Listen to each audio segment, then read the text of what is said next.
Et bien le bonsoir à toutes et tous et bienvenue pour cette revue quotidienne du 5 novembre 2021. Il est actuellement 22h37 et vendredi soir, donc qui dit vendredi soir dit dernière revue quotidienne de la semaine, mais également qui dit vendredi soir dit clôture hebdomadaire. Et aujourd'hui, clôture hebdomadaire, on va surtout nous attarder sur le marché indices et actions avec des actions que je vous ai sélectionnées qui sont en feu actuellement. Et on va également pouvoir parler un peu de crypto-monnaie. Et je vous ai sélectionné donc pour ce soir deux crypto-monnaies, donc ERN pour le suivi et CHSB pour un plan d'investissement. D'accord? Mais avant de pouvoir démarrer, comme d'habitude, eh bien, je vous partage notre programme de formation Foxy qui vous permet de maîtriser les bases sur les marchés financiers à travers 6 grandes thématiques. Ces 6 grandes thématiques se composent d'un peu plus d'une quarantaine de vidéos qui vous permet de pouvoir approfondir votre analyse technique fondamentale, pouvoir bien gérer votre money management, comment établir un plan de trading, maîtriser les différents outils qui sont nécessaires à tout ce qui est analyse technique, mais également les différents outils qui vous permettent d'intervenir sur les marchés financiers, avoir une bonne gestion de trade, etc. Et en bonus, vous allez avoir également une multitude de vidéos qui vont traiter des replays publics, mais également des replays privés, spécialement pour la communauté des Smart Investors. Et justement en parlant de la communauté des Smart Investors, vous avez ici sous les yeux notre Discord communautaire de la Golden Foxys Academy, et en souscrivant à notre formation Foxy, vous avez le droit à avoir l'accès à notre Discord communautaire et interagir avec tous les Smart Investors au sein de la communauté, mais également de pouvoir être au courant de notre actualité, de nos investissements, que ce soit sur Forex, matières premières, crypto-monnaie, NFT, etc. Ok? Donc, avant de pouvoir démarrer directement notre revue quotidienne, comme d'habitude, le disclaimer, c'est-à-dire que toutes les informations que je vous partage au sein de cette revue quotidienne ne sont pas des conseils financiers, mais seulement des analyses et des idées d'investissement que je partage avec vous et que je partage pour notre communauté des Smart Investors.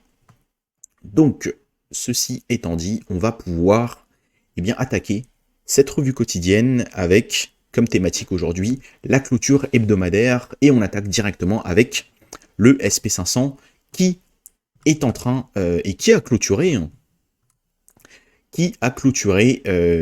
avec un plus haut historique, encore une fois sur cette bougie-là, et avec une clôture à 4693,9 points.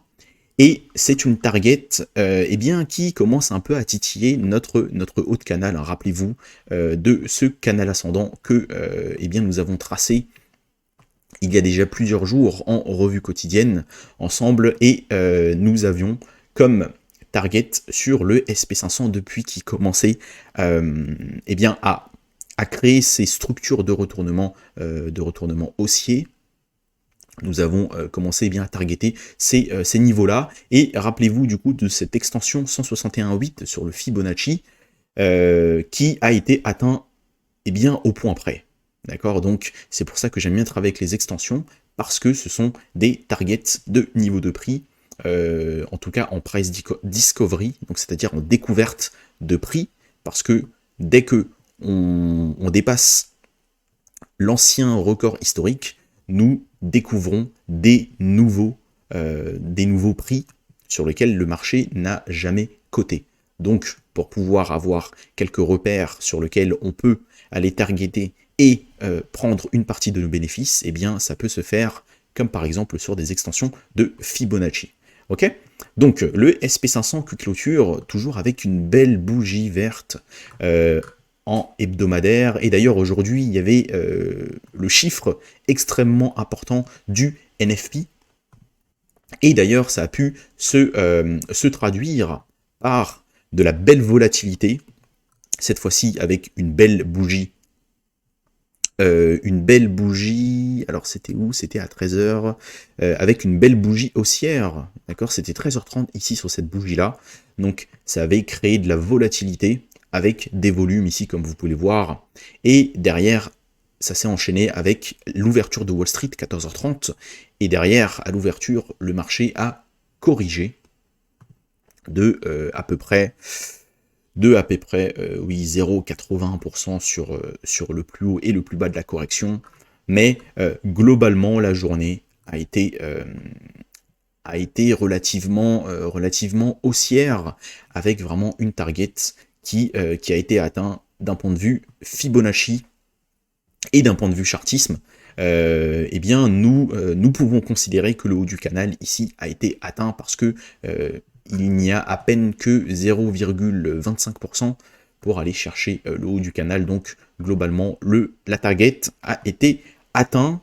Ça ne m'étonnerait pas que sur les prochaines séances journalières, les opérateurs prennent leur profit parce que les targets ont été atteints pour par la suite, en ayant pris des profits, le marché peut-être pourrait consolider, d'accord, pourrait consolider, ou bien si il y a une correction plus profonde, à ce moment-là, aller chercher, pourquoi pas, des zones de prix intéressantes pour pouvoir recharger notre portefeuille actions et réaccompagner toujours cette tendance de fond haussière sur le SP500. Donc, ça, on a pu voir, et on va pouvoir switcher directement sur le CAC 40 aujourd'hui, eh bien, qui clôture, en tout cas en hebdo, avec un plus haut annuel à 7040 points pour le CAC. Et ça, c'est beau, et notamment le CAC a été poussé par certaines valeurs un peu du luxe aujourd'hui, comme eh bien, l'une des actions que je vous ai sélectionnées pour cette revue, comme LVMH qui a pu coter avec un joli plus 2,37% aujourd'hui, et qui permet de clôturer vraiment juste en dessous de ses plus hauts historiques, et permet de pouvoir clôturer avec une belle bougie weekly, verte, mais ceci dit, qui clôture sous résistance.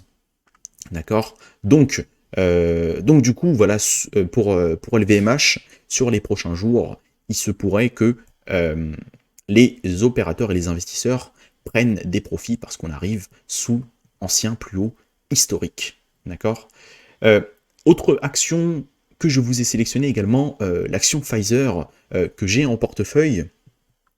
Et rappelez-vous, ça remonte à déjà il y a 2 semaines, lorsque je vous avais dit que le vendredi soir, vraiment à la clôture, je vous avais dit que, hop là, j'étais rentré ici parce que englobante haussière, first stop, tendance haussière, etc., etc. Et là, aujourd'hui, Pfizer, eh bien, a publié, non, même pas, c'était même pas ça, parce que les publications d'entreprise avaient été faites il y a déjà 3 séances. Et par contre, aujourd'hui, ce sont les dividendes qui sont distribués. Et aujourd'hui, du coup, Pfizer a ouvert avec un gap haussier, hop là, avec un gap haussier de, eh bien, de quasiment 10%. Donc c'est énorme, un gap haussier avec volume. Donc ça pourrait être vraiment un gap d'éjection qui permet de, déjà dans un premier temps, passer au-dessus de ce plus haut précédent. Mais derrière, directement, vous avez vu que lorsqu'on décrypte un peu cette bougie-là, nous pouvons voir que, hop là, que sur des plus petites unités de temps, le marché a ouvert, est parti aller chercher directement un peu plus bas, et derrière, ça a été repayé par les acheteurs sur MM7 horaire. Donc, le flux est extrêmement haussier. Et maintenant, moi, ce que j'attends sur Pfizer pour pouvoir continuer à travailler et à renforcer ma position acheteuse, j'attendrai, pourquoi pas, sur Pfizer, un retracement et un comblement du gap. Et à ce moment-là, je re-rentrerai une deuxième partie de Pfizer pour ensuite, par la suite, hop là, travailler et continuer à acheter sur repli dans une tendance haussière. Ok, voilà par rapport à Pfizer.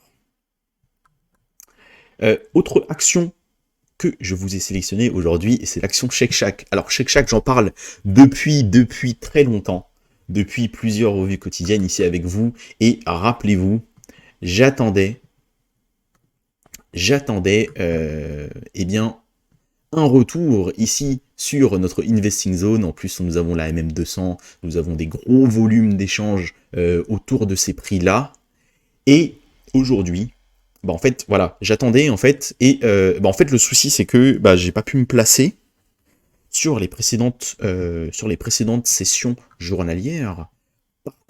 Par contre, aujourd'hui, nous avons, pardon, c'était plutôt hier, nous avons eu donc des publications d'entreprises avec une belle surprise au niveau des bénéfices. Donc des bénéfices qui ont été reportés à plus 14,02% sur l'action Shake Shack, bien que les revenus sont en légère baisse. D'accord? Donc ça a été apprécié par le marché et par les investisseurs et les opérateurs, et directement, on a ouvert en gap haussier avec une tentative directement de test de la MM200 journalière. Donc après, les investisseurs ont pris leur bénéfice sur la MM200 journalière. Derrière, le marché consolide un peu. Et là, sur Pfizer, j'attends un peu la même configuration que sur LVMH, c'est-à-dire que j'attendrai, dans un premier temps, un complément du gap, une petite phase de latéralisation, pourquoi pas horaire ou journalière, et à ce moment-là, au vu de cette belle barre de volume journalière, eh bien, ça me permettrait en tout cas de pouvoir accompagner mon plan acheteur sur Shake Shack. D'accord? Donc, Shake Shack, je le garde toujours sous les yeux. J'ai pas pu me placer, d'ailleurs, honnêtement, je ne pense pas que je me serais placé. Pourquoi? Parce que, en sachant les publications d'entreprise, voilà, c'était un peu risqué de pouvoir rentrer la veille de publication, c'est un peu faire du pile ou face. Maintenant que les publications ont été publiées, qui ont été appréciées par le marché, on attend une phase de correction ou de latéralisation pour pouvoir rentrer sur Shake Shack. Enfin, je dis on, mais je dis je vais attendre. Pourquoi? Parce que je ne donne pas de conseils en investissement, mais je ne fais que partager mes différents plans personnels d'investissement. Ok, voilà concernant la partie sur les actions. Maintenant, attaquons-nous à la partie des crypto-monnaies. Et les crypto-monnaies qui, eh bien, en tout cas d'un point de vue total market cap, est toujours assez neutre. On latéralise au-dessus de l'ATH, donc ça c'est bon. Maintenant, d'un point de vue du Bitcoin, nous sommes en train de latéraliser, là cette fois-ci, sous le précédent ATH. Donc, ce qui serait bon, c'est que voilà, on ne traîne pas trop et que directement derrière le BTC, après cette phase de latéralisation et de réaccumulation, si c'est une réaccumulation, derrière valide la cassure par le haut et une reprise haussière. Donc voilà, il ne faudrait pas qu'on traîne trop longtemps, parce que sinon on viendrait valider un peu ce fake out, c'est-à-dire cette fausse sortie haussière, pour que derrière on puisse consolider un peu plus bas et faire perdre tous les acheteurs qui sont rentrés sur ce niveau-là, qui est un peu élevé par rapport au retracement de Fibonacci, et derrière créer de la liquidation pour ces acheteurs-là, liquider les acheteurs, et à ce moment-là, pour que les gros puissent re-rentrer sur un retest, pourquoi pas, de ce prolongement de cette trendline, et à ce moment-là, retrouver des gros niveaux sur lesquels il y a eu de gros échanges, et permettre aux gros de pouvoir remettre une couche, et permettre aux gros de pouvoir relancer fortement cette dynamique haussière. Donc là, vraiment, à court terme, on est neutre. Maintenant, ce qu'il faudrait à court terme, c'est de pouvoir repasser au-dessus et repasser au-dessus directement et de son ATH. Et là, à ce moment-là, réaccélérer fortement. Si jamais on traîne trop, il se pourrait qu'on consolide un peu plus bas et qu'on retrace, pardon, et qu'on retrace un peu plus bas et aller chercher nos zones de demand et qui là pour le coup sont vraiment intéressants, mais pour le coup ça donnerait un plus fort retracement sur les altcoins. Donc, moi je garde toujours un peu de cash de côté pour que si le BTC puisse consolider un peu plus bas et attendre moi mes zones intéressantes, donc pourquoi pas les 48 ou les 50K, et à ce moment-là rentrer très très fort sur le Bitcoin. Voilà, parlons un peu plus d'altcoin là cette fois-ci, et voilà, le petit suivi comme d'habitude sur ERN. Donc ERN, voilà, j'étais déjà positionné un peu plus bas. J'en ai repris un peu sur le retour ici, là, des 38,2. Et là, derrière, hop là, nous avons atteint les 61,8. Ça aurait pu également être, encore une fois, un bon point d'entrée. Long terme, enfin, pardon, moyen terme sur ERN. Et accompagner vraiment ce gros W qui est en train de se former.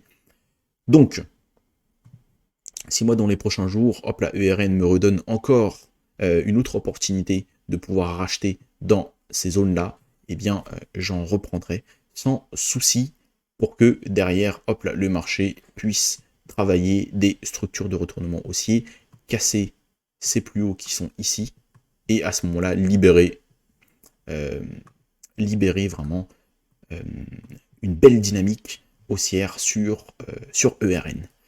Et dernière crypto-monnaie que je vous ai sélectionnée pour aujourd'hui, c'est le CHSB, donc le token de Swissborg. Le token de Swissborg qui est toujours vraiment dans cette longue phase d'accumulation. D'ailleurs, on peut le voir ici sur les volumes profile, vraiment, c'est vraiment un gros niveau sur lesquels il y a du business, mais comme voilà, nous nous situons dans une investing zone de long terme, investing zone de moyen terme, donc pour moi, je considère que c'est extrêmement intéressant de rentrer sur CHSB, donc je suis rentré tout au long de cette phase de range, dans moi mes zones d'investissement vraiment qui sont clés pour potentiellement accompagner une reprise haussière. Et là, pour le coup, hop là, voilà, vous pouvez voir que nous avons notre trendline ici haussière qui a permis plusieurs fois de faire support au prix. Et là, nous pouvons voir qu'aujourd'hui, il y a une belle réaction sur Swissborg. Et j'ai pu également tracer, hop là, ce petit triangle là. Donc voilà, une clôture au-dessus de ce triangle pourrait très probablement lancer un joli mouvement haussier sur le CHSB. Et en complément de cette analyse sur le CHSB, je vous ai également sélectionné le CHSB BTC. Pourquoi? Parce que c'est la même configuration, le CHSB contre le BTC avec une trendline, hop là, ici en support.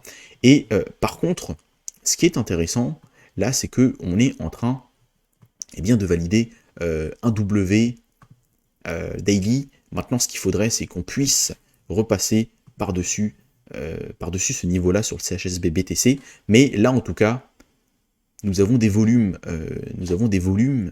qui a permis, nous avons le prix ici qui a bien réagi là sur les 68 et qui ont été accompagnés de volumes. Le momentum est toujours soutenu par les acheteurs. Donc voilà, nous arrivons dans des zones d'investissement vraiment de moyen et long terme. Donc voilà, pour moi c'est extrêmement intéressant de pouvoir prendre du CHSB, sachant que CHSB c'est l'une de mes lignes principales en portefeuille crypto-monnaie. Maintenant, en termes de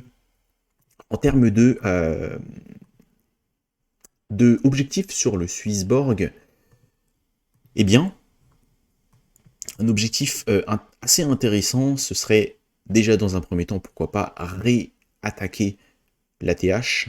Donc là, sur le BTC, on serait sur plus ou moins à 180%, et sur le dollar, donc CHSB USD, à ce moment-là, hop là, si on maintient ces zones d'investissement-là, on pourrait aller chercher également un 180% sur CHSB, et si jamais, voilà, on casse plus tard la TH, on pourra aller chercher beaucoup plus loin, comme eh bien, les 3 dollars sur le CHSB, et même sur vraiment un TP long terme, aller chercher les 6, voire même les 7 dollars sur le CHSB. Et est-ce que maintenant, c'est potentiellement possible? Eh bien, si on regarde d'un point de vue purement capitalisation, nous sommes à 618 millions de capitalisation sur le CHSB, et nous avons une offre en circulation eh bien, qui est à 951 millions, alors qu'il n'y a seulement qu'une offre totale à 1 milliard de CHSB. Et connaissant vraiment les fondamentaux, parce que c'est vrai que j'ai regardé, c'est un dossier vraiment que je suis vraiment de près. Pourquoi? Parce que déjà d'une, il y a une communauté qui est très forte dessus, et qui soutient et qui hold le CHSB en yield, etc. Donc on appelle ça le YODL. Donc voilà, vous holdez vos CHSB, mais dans le yield farming.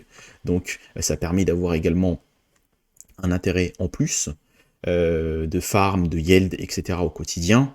D'ailleurs, oui, si le token de CHSB, de Swissborg, pardon, vous intéresse, il y a le lien dans la description qui vous permet de pouvoir acheter du Swissborg sur la plateforme de Swissborg, et en passant par le lien qui se trouve en description, vous pouvez également avoir, tout simplement, vous pouvez gagner jusqu'à 100 € de token CHSB, eh bien en passant par mon lien Swissborg. D'accord? Donc voilà, si jamais ça vous intéresse, n'hésitez pas. Le lien est en description de la vidéo, pardon.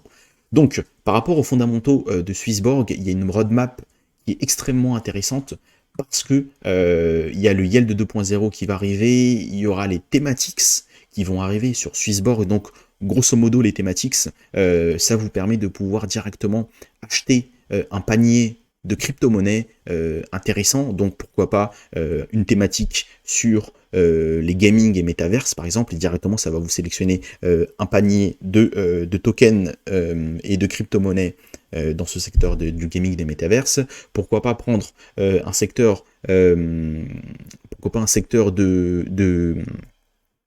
des différents exchanges, par exemple, que ce soit exchange décentralisé ou exchange centralisé, et directement investir sur un panier de ces tokens-là. Donc en fait, en gros, les thématiques permettent vraiment de pouvoir faciliter l'entrée en investissement sur les différents secteurs de blockchain et de crypto-monnaie.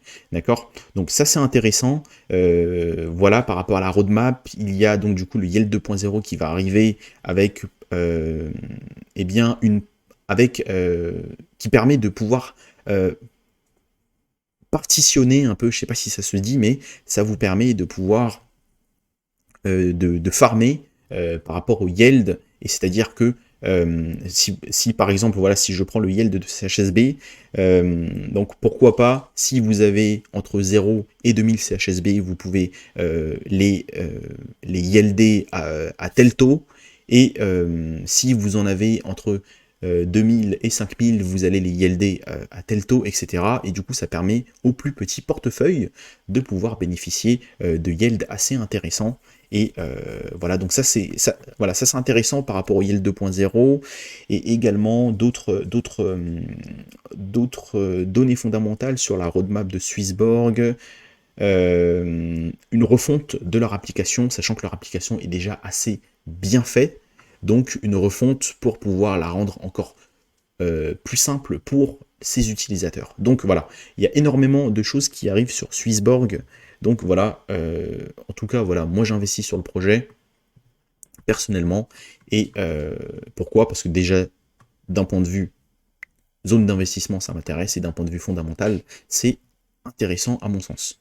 Voilà, donc la revue quotidienne se termine, désolé, elle était un peu plus longue, mais voilà, comme ça me permet vraiment de pouvoir débriefer avec vous les clôtures hebdo qui sont extrêmement importantes sur indice action, mais également de pouvoir rentrer un peu plus en détail, là cette fois-ci sur le token de Swissborg qui est le CHSB.